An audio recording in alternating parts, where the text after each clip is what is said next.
কি রে বুনু, আজ ইন্ডিপেন্ডেন্স ডে কলেজ গেলি না? আর ইন্ডিপেন্ডেন্স ডে, আমরা কি সত্যিই স্বাধীন? মেয়েদের স্বাধীনতা বলে কিছু হয় না রে। এই দেশটাই শুধু স্বাধীনতা পেয়েছে, এদেশের মেয়েরা এখনো স্বাধীন হতে পারেনি। ঠিকই বলেছিস, মানুষ আগে ইংরেজদের মাথায় তুলে নিয়ে নাচতো, আর এখন কিছু পশুরূপী মানুষদের মাথায় তুলে নিয়ে নাচছে। আর আজ ঠিক এই কারণেই মেয়েরা বাড়ি থেকে বেরোতে ভয় পায়। পোশাকের আড়ালে শরীরের কোনো অংশ দেখা যাচ্ছে কিনা এই নিয়ে বারবার তারা সংকোচ বোধ করে। রাত হওয়ার আগে বাড়ি ফেরার চেষ্টা করে। যে পুরুষতান্ত্রিক সমাজকে মেয়েদের দায়িত্ব দেওয়া হয়েছে, আর আজ সেই পুরুষের ভয়ে মেয়েরা বাড়ি থেকে বেরোতে ভয় পাচ্ছে।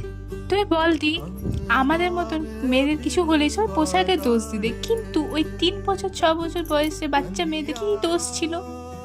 আর যাই হোক, জানিস তো বুনু, পরের জন্মে আর মেয়ে হয়ে জন্মাবো না। এই দেশ স্বাধীন হলেও এই দেশের মেয়েদের কোনো স্বাধীনতা নেই, কোনো স্বাধীনতা নেই। By the way, happy independence day দি। আগে স্বাধীন হই, তারপর না হয় আমরা স্বাধীনতা দিবস উদযাপন করবো। नन्ही सी चिड़िया अंगना में फिर आ जा रे।